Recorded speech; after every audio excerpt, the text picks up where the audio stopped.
الله من الشيطان الرجيم. بسم الله الرحمن الرحيم.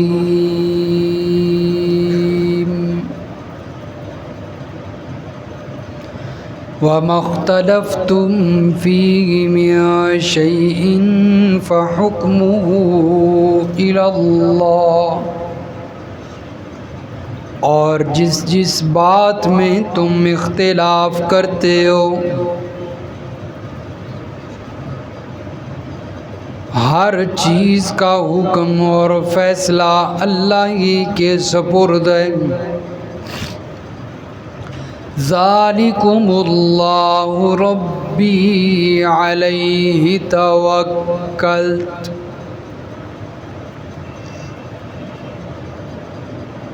یہی اللہ میرا رب ہے، میں اسی پر بھروسہ کرتا ہوں. وَإِلَيْهِ أُنِيبُ، اور میں اسی کی طرف رجوع کرتا ہوں. فاطر السماوات والأرض جعل لكم من أنفسكم أزواجا. وہی پیدا کرنے والا ہے آسمان و زمین کو، بنائے تمہارے لیے تمہاری جانوں سے جوڑے. وَمِنَ الْأَنْعَامِ أَزْوَاجًا، اور مویشیوں کے بھی جوڑے بنائے. یَزْرَعُکُمْ فِیہ، وہی پھیلاتا ہے تم کو، اس میں نسل چلاتا ہے. لیس کمثلہ شیء، نہیں ہے اس جیسا کوئی، اس کے مثل کوئی چیز نہیں. وَهُوَ السَّمِيعُ الْبَصِيرُ، اور وہی سننے والا ہے، دیکھنے والا ہے. لَهُ مَقَالِيدُ السَّمَاوَاتِ وَالْأَرْضِ، اسی کے اختیار میں ہیں آسمان و زمین کی چابیاں.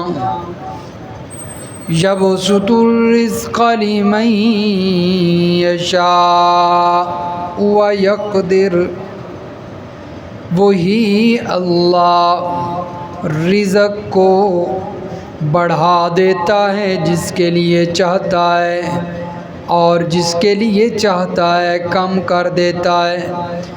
انہ بکل شیء علیم، بے شک وہی ہر چیز کا علم رکھنے والا ہے.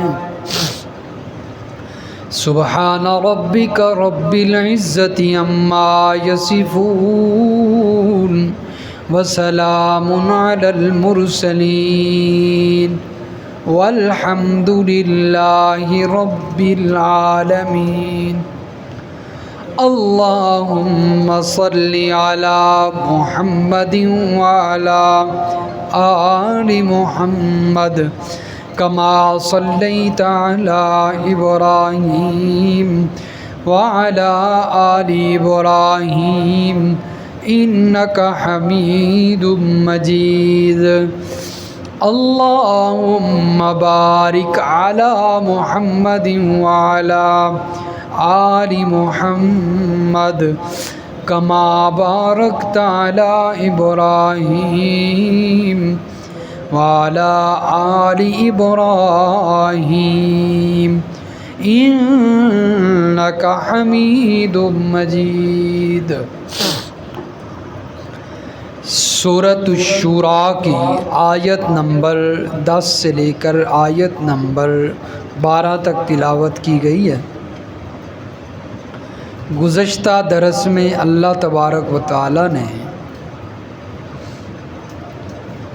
آپ صلی اللہ علیہ وسلم پر قرآن کی صورت میں جو وحی نازل فرمائی ہے اس کا تذکرہ فرمایا ہے. کہ ہم نے اس قرآن کو آپ کی طرف وحی کر کے اتارا جو کہ عربی میں ہے تاکہ آپ لوگوں کو ڈرائیں، اور فرمایا کہ اگر اللہ چاہتا تو سب کو ایک ہی امت بنا دیتا، سب کو ایک ہی طریقے اور طرز پر بنا دیتا، یا تو سارے ہدایت یافتہ ہوتے یا پھر سارے گمراہی والے راستے پر ہوتے۔ لیکن اللہ تبارک و تعالیٰ نے ایک کیوں نہیں بنایا؟ انسان کو اختیار دے دیا، اور پھر اختیار دینے کے بعد انسان کے لیے دونوں رستوں کو دلائل کے ساتھ واضح فرما دیا۔ فرمایا اس میں اللہ کی حکمت ہے، کیونکہ اللہ تعالیٰ نے امتحان کی صورت پیدا کرنی تھی، اور اگر سارے کے سارے ہی مسلمان ہوتے تو پھر امتحان نہ رہتا۔ فرمایا کہ ظالموں کے لیے قیامت کے دن کوئی مددگار اور کوئی حمایتی نہیں ہوگا۔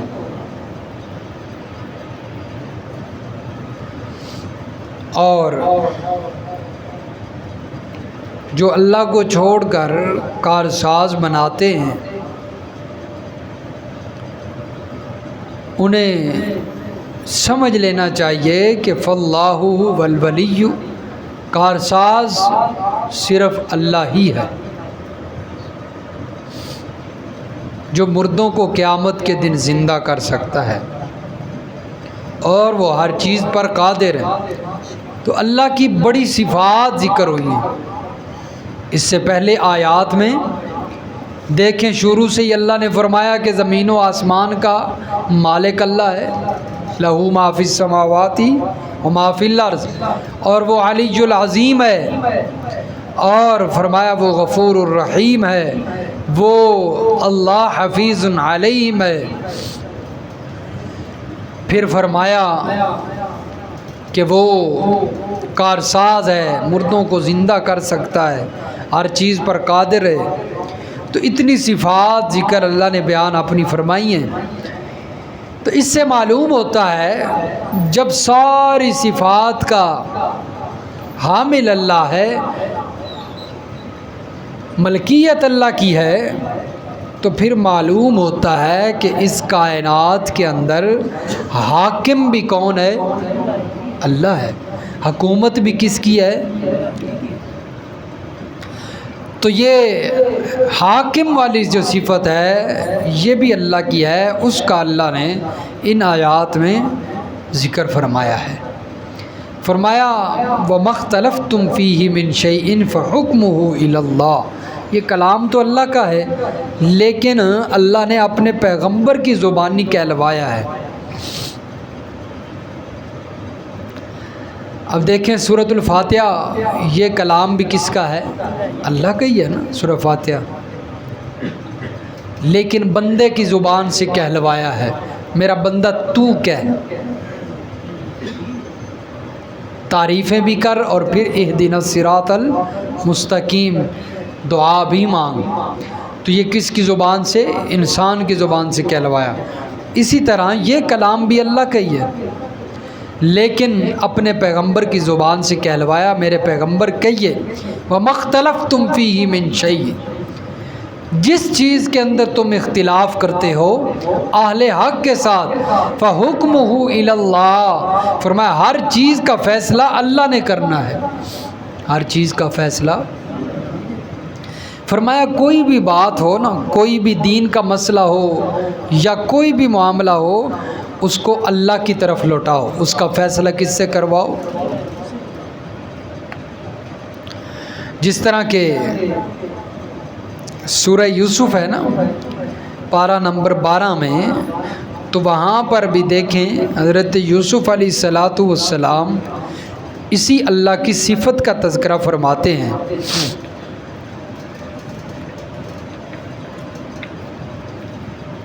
سورۃ یوسف کی آیت نمبر 40 ہے اور صفحہ نمبر 299، صفحہ 299 289۔ حضرت یوسف علیہ السلام جب قید خانے کے اندر اپنے قیدی جو دوست ہیں، رفیق ہیں، ان کو دعوت دیتے ہیں تو انہیں کیا کہتے ہیں؟ فرمایا ما تعبدون من دونی الا اسماء، تم اللہ کو چھوڑ کر جن کی عبادت کرتے ہو حقیقت میں وہ صرف چند نام ہیں، جن کی کوئی حقیقت نہیں، وہ چند کیا ہیں؟ نام ہیں جو تم نے رکھے ہیں۔ انتم سمیتموها انتم و آباؤکم، جو تم نے اور تمہارے بڑوں نے رکھے ہیں، باپ دادا نے، ما انزل اللہ بہا من سلطان، جن پر اللہ نے کوئی دلیل نازل نہیں فرمائی۔ اب اللہ نے تو نہیں کہا نا کہ حضرت علی حجویری لاہور کے اندر وہ داتا ہے، اللہ نے کہا ہے، فرمایا یہ تم نے ان کو داتا کہہ دیا، یہ نام تم نے ان کو دے دیا، اور پھر ان کے دربار کا نام داتا دربار رکھ دیا، یہ تم نے نام رکھے ہیں۔ امام بری کے حق میں اللہ نے نہیں کہا تھا کہ وہ کھوٹی قسمتیں کھری کرنے والا ہے، فرمایا یہ تم نے نام رکھا ہے جس کی کوئی حقیقت نہیں ہے، وہ کھوٹی قسمتیں نہیں کھری کر سکتے، حضرت علی حجویری داتا نہیں بن سکتے، اس لیے کہ یہ صفت کس کی ہے؟ داتا کون ہے؟ کھوٹی قسمتیں کھری کرنے والا کون ہے؟ یہ حقیقت ہے، اور جو نام تم نے رکھے ہیں ان کی کوئی حقیقت نہیں ہے۔ یہی حضرت یوسف علیہ السلام اپنے دوستوں کو کہہ رہے تھے، یہ تم نے نام رکھے ہیں، ان کی کوئی حقیقت نہیں، ان پر اللہ نے کوئی دلیل نہیں نازل فرمائی، اس لیے کہ ان الحکم الا للہ، فرمایا اس کائنات میں حکومت چلتی ہے، حکم چلتا ہے، اختیار چلتا ہے تو صرف کس کا؟ الا للہ، اللہ کا۔ وہی فیصلے کرتا ہے، وہی بیماریاں دیتا ہے، وہی شفائیں دیتا ہے، وہی نفع نقصان کا مالک ہے، وہی روزی دینے والا ہے، وہی اللہ روزی میں برکت دینے والا ہے، اس لیے کہ اختیار سارا اسی کا چلتا ہے۔ امر اللہ تعبدوا الا ایہ، اور اس کا حکم ہے کہ عبادت اسی کی جائے، یہ اللہ کا حکم ہے۔ ذالک الدین القیم، فرمایا یہی دین قیم ہے، یہی سیدھا رستہ ہے، یہی ٹھیک دین ہے، یہی مضبوط دین ہے۔ کون سا؟ کہ عبادت صرف کس کی جائے؟ اللہ کی جائے۔ فرمایا یہی مضبوط دین ہے، یہی اصل دین ہے۔ تو اس لیے فرمایا کہ فیصلہ بھی فرمایا اللہ کا ہی چلتا ہے، حاکمیت بھی اللہ کی فرمایا ہے۔ اسی طرح سورۃ النساء ہے اور اس کی آیت نمبر 59 ہے، پارہ نمبر 5، اس کے اندر بھی اللہ تبارک و تعالیٰ نے اپنی حاکمیت کا ذکر فرمایا ہے۔ سورۃ النساء آیت نمبر 59 اور صفحہ نمبر 107۔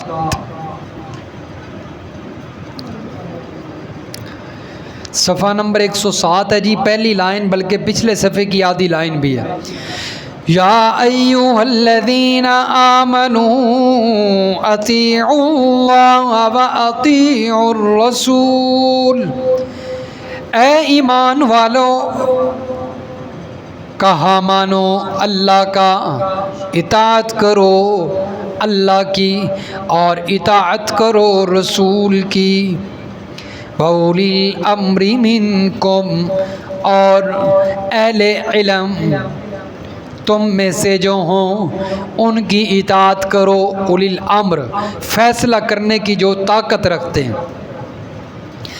فَإِن تَنَازَعْتُمْ فِي شَيْءٍ فَرُدُّوهُ إِلَى اللَّهِ اگر تم میں جھگڑا ہو جائے کسی کام کے اندر، کسی امر میں، دنیا کا ہو دین کا ہو، اسے لوٹاؤ الی اللہ کس کی طرف، یعنی جس کام کے اندر تمہارا جھگڑا ہوا ہے اس کا فیصلہ وہ کس سے کرواؤ؟ اللہ سے۔ اللہ سے فیصلہ کیسے ہوگا؟ یعنی اللہ نے قرآن نازل کیا ہے، قرآن سے اس کا فیصلہ، اور فرمایا والرسول اور رسول کی طرف اس جھگڑے کو لے جاؤ۔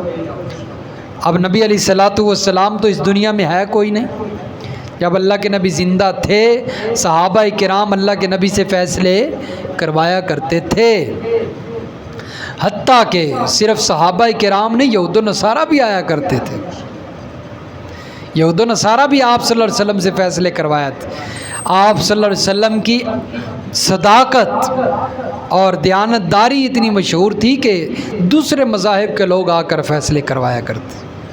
یہ ہے اسلام کہ دوسرے لوگ بھی متاثر ہو جائیں، اور آج مسلمانوں سے انہوں نے کیا متاثر ہونا ہے؟ اپنے مسلمان ہی نہیں متاثر ہوتے، اور یہ کب ہوں گے؟ جب اسلام مکمل طور پر ہمارے اندر آ جائے گا، جب مسلمان دیانتدار ہو جائیں گے اور صحیح صادق و امین بن جائیں گے۔ پھر تو اللہ کے رسول اب اس دنیا کے اندر نہیں ہیں، تو اب اللہ کے رسول کی طرف کیسے فیصلہ لوٹانا ہے؟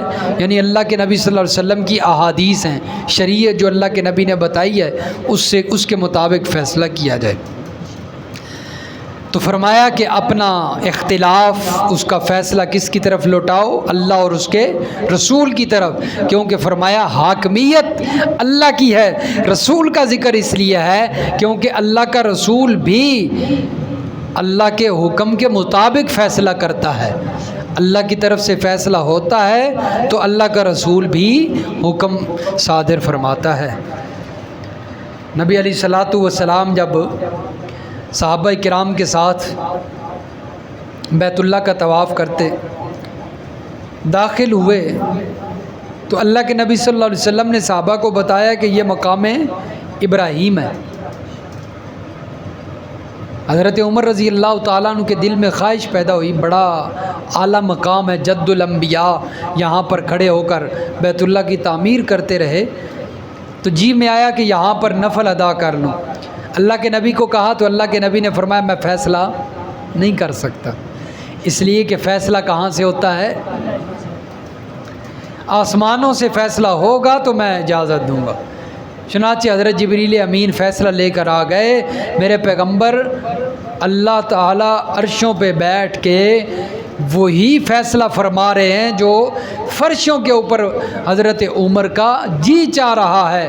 اللہ نے حضرت عمر رضی اللہ تعالیٰ عنہ کے دل کی بات کی تائید فرمائی ہے اور حکم دیا ہے کہ میرے پیغمبر مقام ابراہیم پر نفل پڑھو۔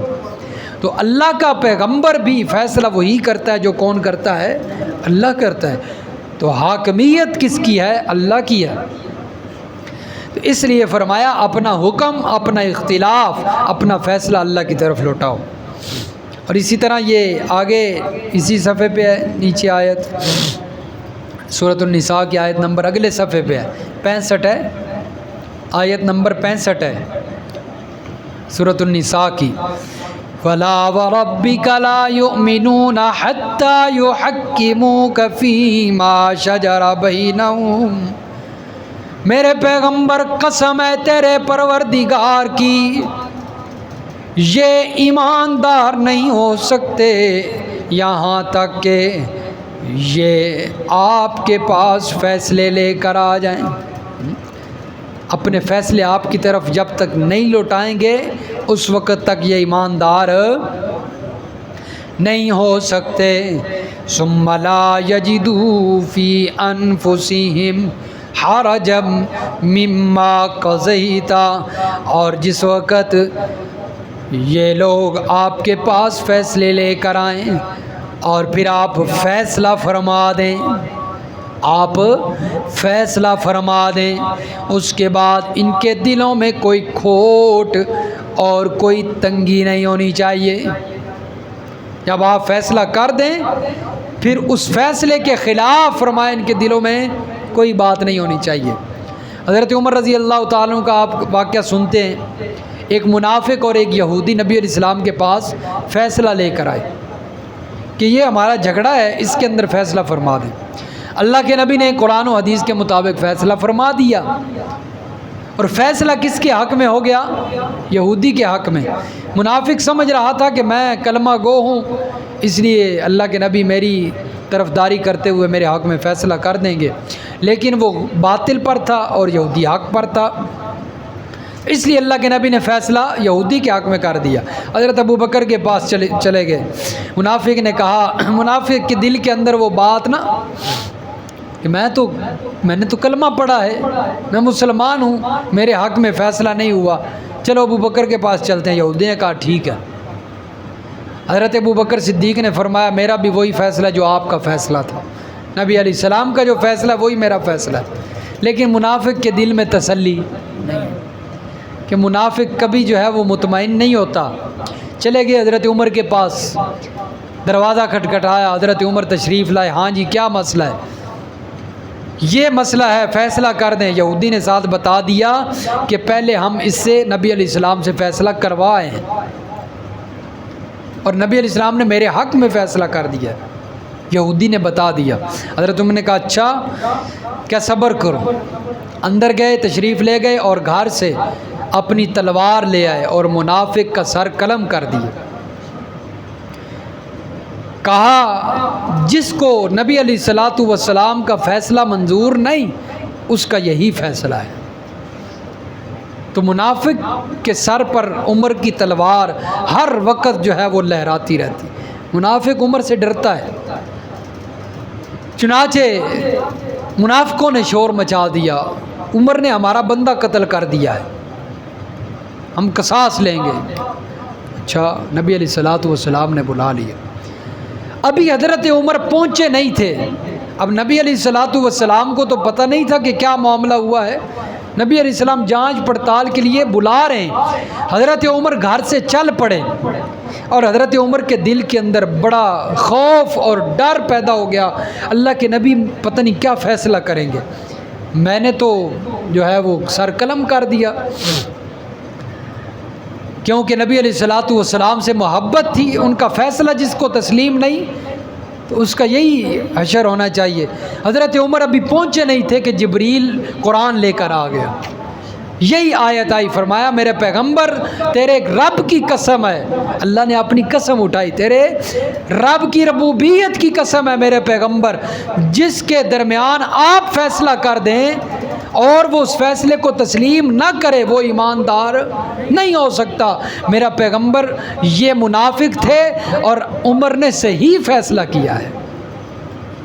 تو اس لیے فرمایا جب بھی تمہارے درمیان جھگڑا ہو، دینی ہو یا دنیاوی ہو، اس کا فیصلہ اللہ اور اس کے رسول سے کروائیں. تو اس لیے کہ حاکمیت، حاکم فرمایا فیصلے کرنے والی ذات اللہ کی ذات ہے.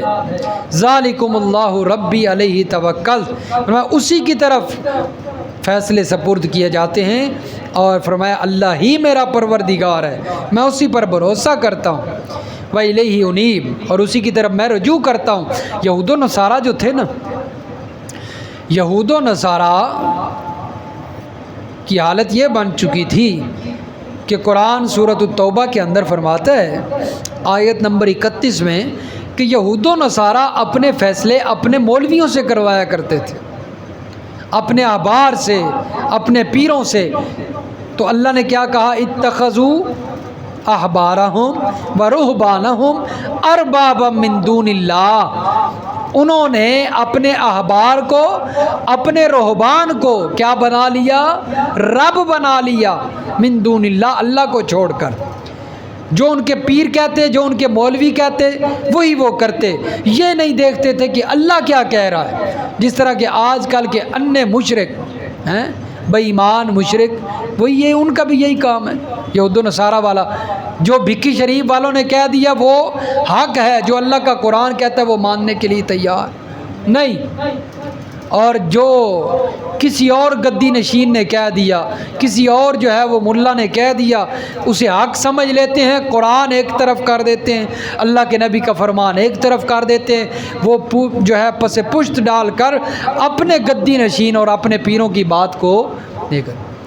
اب قرآن نے کہا ہے کہ جانور سارے کیا ہیں؟ جو حلال جانور ذکر کیے حلال، اب پیر صاحب کے نام کر دیا، ان کو حرام کر دیا، اب اسے حرام سمجھنے لگتے ہیں۔ اللہ کا فیصلہ تھا وہ حلال ہے، پیر صاحب نے کہہ دیا حرام ہے، اب اسے حرام سمجھنے لگے، تو پیر صاحب کا فیصلہ آگے ہو گیا نا۔ تو یہی حالت تھی یہود و نصارہ کی، تو اسی کا اللہ تذکرہ فرما رہے ہیں کہ فیصلے اللہ سے کروائیں۔ فاطر السماوات والارض، وہ کون اللہ؟ اب مزید اللہ نے اپنی صفت ذکر کی، وہ اللہ جو آسمان و زمین کو پیدا کرنے والا ہے۔ فرمایا ہے کوئی اور ایسی ذات؟ ہاں، جعل لکم من انفسکم، وہ اللہ جس نے تمہارے لیے تمہاری جانوں سے، تمہاری جنسوں سے جوڑے بنائے۔ ہاں، عورت کو اللہ نے انسان کی جنس سے پیدا کیا، انسان کی جان سے پیدا کیا، کوئی الگ سے نہیں پیدا کیا، اسی سے اللہ فرماتے ہیں ہم نے عورت پیدا۔ اسی طرح مویشیوں کے اندر بھی اللہ نے جوڑے بنا دیے، اگر یہ جوڑے نہ ہوتے تو مرد کے لیے مشکل ہوتی۔ مرد کے اندر جو اللہ نے صلاحیتیں رکھی ہیں فطرت کے اندر، وہ عورت کے بغیر نامکمل ہیں، وہ عورت کے بغیر نامکمل ہیں۔ فرمایا کہ یہ اللہ کی مہربانی ہے کہ اللہ نے تمہاری جنسوں سے جوڑے بنا دی۔ ہے کوئی اور جو اسی طرح کسی کی جنس سے جوڑا بنا دے؟ فرمایا یہ اللہ کی صفت ہے۔ یزرعکم فی، وہ تمہیں پھیلاتا رہتا ہے زمین میں۔ لیس کمثلہ شیء، فرمایا اس کی مثال نہیں ملتی۔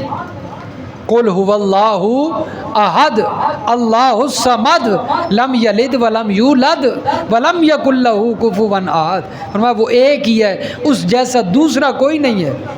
لیس کمثلہ شیء، تو پھر کیوں فرمایا کہ ان ہستیوں کو اٹھا کر اللہ کے برابر کر دیتے ہو؟ تو گویا اللہ نے نفی فرمائی ہے۔ فرمایا یہود و نصارہ کی طرح تم بھی مشرکین کو کہا کہ تم بھی ان حضرات کو، اللہ کی مخلوقات کو اٹھا کر اللہ کا برابر کرتے ہو، یعنی اللہ کا مثل بناتے ہو، اللہ کا مثل بناتے ہو۔ اللہ فرماتے لیس کمثلہ شیء، میری مثل تو ہے ہی کوئی نہیں۔ وَهُوَ السَّمِيعُ الْبَصِيرُ، مجھ جیسا تو ہے ہی کوئی نہیں۔ میری تو صفت ہے ہر جگہ سے سننا ہے، اور میری صفت ہے ہر جگہ سے دیکھنا، کسی اور کی صفت ہے؟ پیر صاحب تھوڑے سے فاصلے پہ آ جائیں، پیر صاحب سن نہیں سکتے ہیں۔ اللہ فرماتے میری تو صفت ہے ہر جگہ سے سننا ہے۔ لہو مقالید السماوات والارض، مزید اس کی صفت سنیے، اسی کے پاس ہیں آسمان و زمین کی کنجیاں، اختیارات سارے کس کے پاس؟ اللہ کے پاس۔ یبسط الرزق لمن یشاء ویقدر، جس کے لیے چاہتا ہے رزق بڑھا دیتا ہے، جس کے لیے چاہتا ہے تنگ کر دیتا ہے۔ فرمایا یہ کسی اور کی صفت ہے؟ رزق میں برکت دینا، رزق کو تنگ کرنا، یہ اللہ کی صفت۔ انہ بکل شیء علیم، فرمایا وہ ہر چیز کو جاننے والا ہے۔ اللہ سمجھ نصیب فرمائے عمل کی۔